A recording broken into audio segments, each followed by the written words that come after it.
Battery polarity again demonstration वाली diagram के हिसाब से ला रहा हूँ। Here on this side was the negative terminal and on this side was the positive terminal. And this is photoelectric current, which represents the number of photoelectrons per unit time. This is the origin, positive potential which is here and negative potential which we applied after reversing the battery polarity. मैंने आपको बताया कि if the experiment is repeated with different intensities of light I1 and I2, I1 lesser intensity, I2 greater intensity, keeping the frequency fixed. We will observe that photoelectric current will be smaller for lesser intensity I1 and photoelectric current will be greater for higher intensity I2. I2 is greater intensity than I1. But if we measure the, अब आप देखें कम intensity photoelectric current कम है, ज़्यादा intensity photoelectric current ज़्यादा है। मैं इसको इधर लिख दूं कि I2 is greater than I1. But if you reverse the battery polarity and measure the maximum kinetic energy of photoelectrons, you measure the stopping potential, we will observe that photoelectric current falls to zero over this value of reverse potential, and this photoelectric current also falls to zero at the same value of the stopping potential. So this is the stopping potential V0. अब इसका मतलब है कि अगर intensity कम होगी photo electric current कम होगा, intensity ज़्यादा होगी फोटो इलेक्ट्रिक करंट ज़्यादा होगा, लेकिन बैटरी पोलैरिटी रिवर्स करके स्टॉपिंग पोटेंशियल मेजर करें तो इंटेंसिटी I1 पे भी स्टॉपिंग पोटेंशियल की वैल्यू वही आएगी, I2 पे भी स्टॉपिंग पोटेंशियल की वैल्यू वही आएगी। इसका मतलब यह है कि इंटेंसिटी के बदलने से मैक्सिमम काइनेटिक एनर्जी या फोटो इलेक्ट्रॉन चेंज नहीं होती, लेकिन photoelectric current will be larger for greater value of intensity. Now repeat this experiment with different frequencies of light. This experiment can be graphically written here. Photoelectric current. Photoelectric current, positive potential, reverse potential. This is the origin. If we now repeat this experiment for different frequencies of light, not changing the intensity. अब अगर आप intensity change नहीं करते, source को इधर ही रखते हैं, frequency बदलते हैं, इस सोर्स को रिप्लेस करते हैं किसी हायर फ्रीक्वेंसी के साथ, तो हम ऑब्जर्व करेंगे कि photo electric current will remain the same. चाहे फ्रीक्वेंसी F1 हो चाहे फ्रीक्वेंसी F2 हो, photo electric current same level पे ही रहेगा। F1 फ्रीक्वेंसी है, F2 फ्रीक्वेंसी है, फोटो इलेक्ट्रिक करंट की वैल्यू सेम है।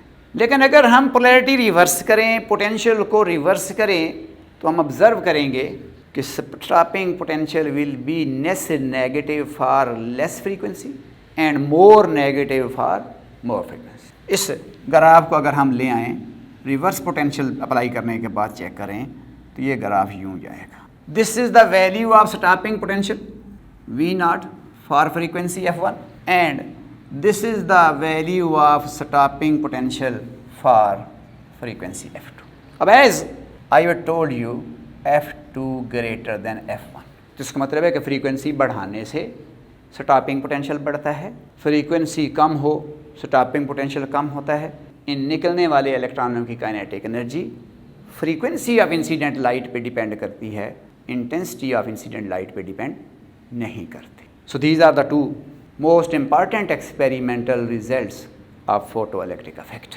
Before enlisting the experimental result of photoelectric effect, I want to define two terms. Number one, threshold frequency. Number two, threshold energy या work function. बच्चों आपको बताया है कि किसी भी मेटल में से इलेक्ट्रॉन तब एमिट होते हैं जब उसके ऊपर हम एक सूटेबल फ्रीक्वेंसी की रेडिएशंस फॉल कराते हैं। तो threshold frequency mean the minimum frequency of incident light required to eject the least tightly bound electron from the metal surface.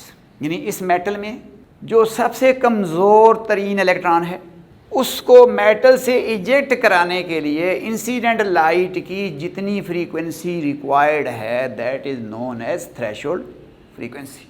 Again minimum frequency needed to eject the least tightly bound, you can say most loosely bound, यानी वो electron जो ज़्यादा loosely bound है वो least tightly bound है। उस electron को metal से निकालने के लिए जितनी फ्रीक्वेंसी रिक्वायर्ड है इंसिडेंट लाइट की, that is known as threshold frequency. So minimum frequency of incident light required to eject least tightly bound electron from the metal surface. Minimum frequency of incident light required to eject least tightly bound electron from the metal surface. It is denoted by F0. और आपको बच्चों बताया है कि different metal की threshold frequency different होती है। कई ऐसी मेटल्स हैं जिनकी थ्रेशोल्ड फ्रीक्वेंसी विजिबल रेंज में है, कई ऐसी मेटल्स भी हैं जिनकी थ्रेशोल्ड फ्रीक्वेंसी इंफ्रारेड रीजन में है, और बहुत सारे ऐसे मेटल हैं जो अल्ट्रा वायलेट लाइट से फोटो इलेक्ट्रिक इफेक्ट करते हैं। For example sodium and potassium cathodes emit photo electrons for visible light. Caesium coated oxidised silver, जो सीजियम कोटेड ऑक्सीडाइज्ड सिल्वर है, ये एक ऐसी मेटल है जो इंफ्रारेड लाइट से फोटो इलेक्ट्रिक इफेक्ट कर सकती है। और बहुत सारे और मेटल्स हैं जिनमें से photo electric effect ultra violet radiation से होता है। मैं थ्रेशोल्ड फ्रीक्वेंसी में बता रहा हूँ। अब जो मेटल अल्ट्रा वायलेट लाइट से फोटो इलेक्ट्रिक इफेक्ट करेगी वो विजिबल या इंफ्रारेड से तो नहीं करेगी। जिस मेटल की थ्रेशोल्ड फ्रीक्वेंसी विजिबल रेंज में है वो इंफ्रारेड रेडिएशन से फोटो इलेक्ट्रिक इफेक्ट नहीं कर सकती, वो वाली मेटल अल्ट्रा वायलेट से कर सकती है, क्योंकि अल्ट्रा वायलेट रेडिएशनों की फ्रीक्वेंसी विजिबल से ज़्यादा है और इंफ्रारेड रेडिएशनों की फ्रीक्वेंसी विजिबल से कम है। तो अगर frequency of incident light threshold से ज़्यादा भी हो जाए तो फोटो इलेक्ट्रिक इफेक्ट तो होता है, लेकिन अगर frequency of incident light threshold frequency से कम हो तो फोटो इलेक्ट्रिक इफेक्ट नहीं होता। So it means threshold frequency is different for different metals. It means it depends on the nature of metal कि कौन सा मेटल है। जैसा कि मैंने आपको वेरियस एग्जांपल्स दिए हैं, सोडियम है, पोटेशियम है, सीजियम कोटेड ऑक्सीडाइज्ड सिल्वर है, या इसके अलावा और भी बहुत सारे मेटल्स हैं जिनकी थ्रेशोल्ड फ्रीक्वेंसी डिफरेंट रेंजेस के अंदर मौजूद है। अब थ्रेशोल्ड एनर्जी या वर्क फंक्शन, फ्रीक्वेंसी के वर्ड को एनर्जी से रिप्लेस कर दिया, इसको फाई से डिनोट करेंगे और यहाँ पर मिनिमम फ्रीक्वेंसी की जगह पे मिनिमम एनर्जी का वर्ड लिख दिया। थ्रेशोल्ड एनर्जी और work function of metal. Minimum energy of incident light required to eject least tightly या most loosely bound electron from the metal surface. अब चूंकि डिफरेंट मेटल की थ्रेशोल्ड फ्रीक्वेंसी डिफरेंट है, इसका मतलब डिफरेंट मेटल का work function भी different है। Mathematically phi is written as HF0 according to quantum theory where H is Planck's constant, F is the minimum frequency required to eject the most loosely bound electron from the metal surface। तो चूंकि H तो constant है और F0 different metals का different है, तो उसका मतलब फिर वर्क फंक्शन भी डिफरेंट मेटल्स का डिफरेंट है। अगर सपोज करते हैं कि एक मेटल का वर्क फंक्शन 2.5 इलेक्ट्रॉन वोल्ट है, तब इसका मतलब है कि जितनी भी रेडिएशनें जिनकी एनर्जी 2.5 इलेक्ट्रॉन वोल्ट से लेस होगी वो उस पर्टिकुलर मेटल में से फोटो इलेक्ट्रिक इफेक्ट नहीं कर सकती। और अगर मेटल का वर्क फंक्शन 2.5 है और अगर इंसिडेंट लाइट की जो एनर्जी है वो 2.5 इलेक्ट्रॉन वोल्ट के बराबर या उससे ऊपर है तो फोटो इलेक्ट्रिक इफेक्ट होता है।